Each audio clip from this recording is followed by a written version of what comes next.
Σε όλους αυτούς τους αιώνες που καλύπτουν την ιστορία της αρχαίας Ελλάδας, είναι πολλά εκείνα τα παραδείγματα που ένας προσβλητικός λόγος οδήγησε στο θάνατο αυτού που το ξεστόμησε. Σε μια εποχή κατά την οποία ο άντρας νοιαζόταν ιδιαίτερα για την υπόλοιψή του, οι ηρωνίες και οι προσβολές ήταν πολύ δύσκολο να μείνουν ατιμόρυτες. Σε κάποιες περιπτώσεις παρενέβησαν οι ψυχρεμότεροι για να κατευνάσουν τα πνεύματα. Τις περισσότερες φορές όμως η λογομαχία τελείωσε με αίμα και στο σημερινό βίντεο θα δούμε μια τέτοια περίπτωση. Πριν ξεκινήσουμε, να πω ότι αν σας αρέσουν βίντεο που αφορούν την αρχαία Ελλάδα και θέλετε να στηρίξετε την προσπάθεια που κάνω εδώ πέρα, μπορείτε να κάνετε ένα like σε αυτό το βίντεο και εγγραφή στο κανάλι. Έτσι με βοηθάτε εντελώς δωρεάν να συνεχίσω να φτιάχνω βίντεο για εσάς. Για να δούμε λοιπόν τι ακριβώς συνέβη, θα μεταφερθούμε για λίγο στα εδάφη της Τρίας, εκεί όπου ολόκληρος ο στρατός των Αχαιών έδωσε επικές μάχες με τους Τρώες για 10 χρόνια. Οι ήρωες που συμμετείχαν στη φοβερή αυτή σύγκρουση δεν χρειάζονται συστάσεις. Ο Αίας ο Τελαμόνιος, ο Διομήδης που τα έβαλε ακόμα και με τους Ολύμπιους, ο πολυμήχανος Οδυσσέας και φυσικά ο Αχιλλέας, ο δυνατότερος πολεμιστής του στρατεύματος. Όλοι τους γενναίοι, ατρόμητοι, ικανοί να ηγηθούν και να αντιμετωπίσουν οποιαδήποτε κατάσταση, όντας πρικισμένοι όχι μόνο με ικανότητες αλλά και με επιβλητική εμφάνιση. Η ομορφιά και η ανδρεία φαίνεται πως πήγαιναν μαζί, γι' αυτό και ο Πρίαμος, ο βασιλιάς της Τρίας, βλέποντας τους Αχαιούς βασιλείς από τα τείχη της πόλης του, ρωτούσε την Ελένη να του πει ποιος ήταν ο καθένας από αυτούς, κάνοντας για όλους ένα κολακευτικό σχόλιο για την εμφάνισή τους. Όλοι οι ήρωες έλαμπαν, τόσο στο πεδίο της μάχης όσο και έξω από αυτό. Αυτό όμως δεν ίσχυε για κάθε χαρακτήρα των ομηρικών επών. Στο στρατόπεδο των Αχαιών υπήρχε ένας άντρας, τόσο αποκρουστικός στην όψη όσο και στο χαρακτήρα. Αυτός ο άντρας ήταν ο Θερσίτης, ο αιτωλός ξάδερφος του Διομήδη που πήγε στην Τρία με βεβαρημένο ιστορικό, καθώς στο παρελθόν είχε στασιάσει εναντίον του θείου του Ινέα για να τον καθαιρέσει από το θρόνο της Καλιδώνας.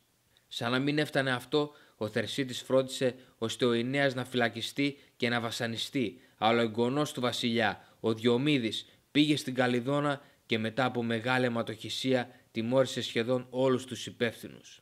Κατόπιν, ο Ινέας όρισε ως νέο βασιλιά το γαμπρό τον Ανδρέμονα και έφυγε μαζί με τον Διομήδη στο Άργος. Ο Θερσίτης όμως, μαζί με τον Όχεστο, το μοναδικό από τα αδέρφια του που είχε επιζήσει από την οργή του Διομήδη, έστησαν ενέδρα στον Ινέα κάπου στην Αρκαδία και τον σκότωσαν. Η περιοχή στην οποία ο Διομήδης έθαψε τον παππού του ονομάστηκε Ινόη, προς τιμήν του αδικοχαμένου βασιλιά. Με αυτό το σκοτεινό παρελθόν λοιπόν, ο Θερσίτης βρίσκεται μαζί με τους υπόλοιπους Αχαιούς, αλλά περιγράφεται ως δειλός και θρασής, κουτσός, καμπούρης και φοβερά άσχημος, στην προσπάθεια του ποιητή να συνδέσει κατά κάποιο τρόπο την εξωτερική του εμφάνιση με το χαρακτήρα του. Μάλιστα λέγεται πως άντρας τόσο αποκρουστικός σε εμφάνιση δεν έφτασε ποτέ κάτω από τα τείχη της Τρίας. Κάποια στιγμή λοιπόν ο Αγαμέμνων, θέλοντας να δοκιμάσει τους άντρες του για να δει ποιοι από αυτούς ήταν πραγματικά αποφασισμένοι να τα δώσουν όλα για να κατακτήσουν την Τρία, τους μάζεψε όλους και είπε τα εξής: «Οι γυναίκες μας κάθονται στα σπίτια μας και μας περιμένουν, αλλά ο σκοπός για τον οποίο ήρθαμε εδώ δεν έχει επιτευχθεί ακόμα. Έτσι επιτρέπω σε κάθε έναν από εσάς να επιβιβαστεί στα πλοία και να επιστρέψει στο σπίτι του αν το επιθυμεί, καθώς φαίνεται πως η Τρία δεν πρόκειται να πέσει». Στο άκουσμα αυτών των λόγων, πολλοί ήταν αυτοί που φάνηκαν πρόθυμοι να επιστρέψουν πίσω στην Ελλάδα και φυσικά ένας από αυτούς ήταν και ο Θερσίτης. Όταν όμως ο Αγαμέμνων αποκάλυψε ποιος ήταν ο πραγματικός λόγος που ξεστόμησε αυτά τα λόγια, όλοι κατάλαβαν πως σε κανένα δεν θα μπορούσε να επιτραπεί η επιστροφή στην Ελλάδα προτού πέσει η Τρία.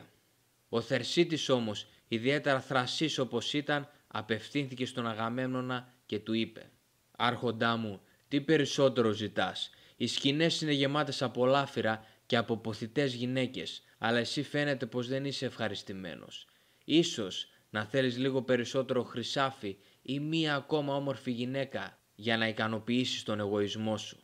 Ο Θερσίτης επίσης αναφέρθηκε και στο περιστατικό μεταξύ του Αχιλλέα και του Αγαμέμνονα και μιλάμε φυσικά για τον τρόπο με τον οποίο ο Αγαμέμνον πήρε τη Βρυσιίδα από τον Αχιλλέα και τον έκανε να μην θέλει να ξαναβγεί στο πεδίο της μάχης, κάτι το οποίο κόστισε πάρα πολλές ζωές στο στρατόπεδο των Αχαιών. Φυσικά Ο τρόπος με τον οποίο ο Θερσίτης μίλησε στον Αγαμέμνονα ήταν πάρα πολύ προσβλητικός και ο Οδυσσέας τον προειδοποίησε ότι αν μιλήσει ξανά με τέτοιο τρόπο θα τον τιμωρήσει πάρα πολύ σκληρά και μετά τον χτύπησε στην πλάτη με το ραβδί του. Ούτε ο Οδυσσέας όμως, ούτε ο Αγαμέμνων, ούτε ο Διομήδης θα είναι αυτοί που θα στείλουν το Θερσίτη στον κάτω κόσμο. Στην πραγματικότητα μπορούμε να πούμε ότι το θράσος και η απρέπεια με την οποία μιλούσε ο Θερσίτης ήταν αυτά που του στοίχησαν τη ζωή. Μετά το θάνατο του Έκτορα, του πρίγκιπα και κορυφαίου υπερασπιστή της Τρίας, οι Τρώες άρχισαν να βασίζονται στη βοήθεια των συμμάχων τους για να κρατήσουν τους Αχαιούς μακριά από τα τείχη. Μεταξύ των συμμάχων αυτών ήταν και οι θρυλικές Αμαζόνες και φτάνει η στιγμή που η βασίλισσά τους η Πενθεσίλια αντιμετωπίζει τον Αχιλλέα στο πεδίο της μάχης. Όπως έχω αναφέρει και σε προηγούμενο βίντεο, η βασίλισσα των Αμαζών θα πέσει από ένα θανατηφόρο χτύπημα του δυνατού Αχιλλέα. Όμως, λίγο πριν εκείνη αφήσει την τελευταία της πνοή, μια σπίθα φαίνεται να άναψε μεταξύ εκείνης και του Αχιλλέα. Ο Αχιλλέας φαίνεται πως την ερωτεύτηκε κεραυνοβόλα, για εκείνον όμως ήταν ήδη πολύ αργά, καθώς στα χέρια του η Πενθεσίλια ξεψύχησε. Ο Αχιλλέας σε εκείνο το σημείο είναι απαρηγόρητος. Έτσι οργισμένος και λυπημένος που είναι για το θάνατο της Πενθεσίλιας, κανένας δεν τολμά να τον πλησιάσει. Σε αυτό το σημείο είναι που ο Θερσίτης θα κάνει το μεγαλύτερο λάθος της ζωής του. Πλησιάζοντας τον Αχιλλέα, με ειρωνικό ύφος του λέει τα εξής: «Αχιλλέα, δεν τρέπεσαι να αισθάνεσαι θλίψη για μια αξιολύπητη Αμαζόνα, η οποία το μόνο που ήθελε ήταν να μας φέρει το θάνατο? Πώς μπορείς να ποθείς αυτό το πράγμα σαν να ήταν κάποια γυναίκα άξια για οικογένεια? Μπορεί το δόρυ της να μη σε έκανε να ματώσεις, αλλά σίγουρα χτύπησε την καρδιά σου. Σε λυπάμαι αξιολύπητε, πού είναι τώρα η ανδρεία και η εξυπνάδα σου? Δεν καταλαβαίνεις ότι τίποτα δεν είναι περισσότερο καταστροφικό για τους άντρες από ότι ο πόθος για μια γυναίκα? Γιατί αυτός ο πόθος γελιοποιεί ακόμα και τους πιο σοφούς». Αυτά ήταν και τα τελευταία λόγια του Θερσίτη, καθώς ο Αχιλλέας, φοβερά εξοργισμένος, τον γροθοκόπησε μέχρι θανάτου. Με αυτόν τον τρόπο η ζωή του Θερσίτη θα τελειώσει. Πείτε μου από κάτω στα σχόλια αν πιστεύετε ότι άξιζε στο Θερσίτη ένα τέτοιο τέλος, και αν σας άρεσε αυτό το βίντεο μην ξεχάσετε να δώσετε ένα like και να το κοινοποιήσετε. Πατήστε το κουμπάκι που λέει εγγραφή και το καμπανάκι για τις ειδοποιήσεις για να μην χάνετε κανένα από τα επόμενα βίντεο. Ευχαριστώ πάρα πολύ που είδατε αυτό το βίντεο. Τα λέμε στο επόμενο. Να είστε όλοι καλά.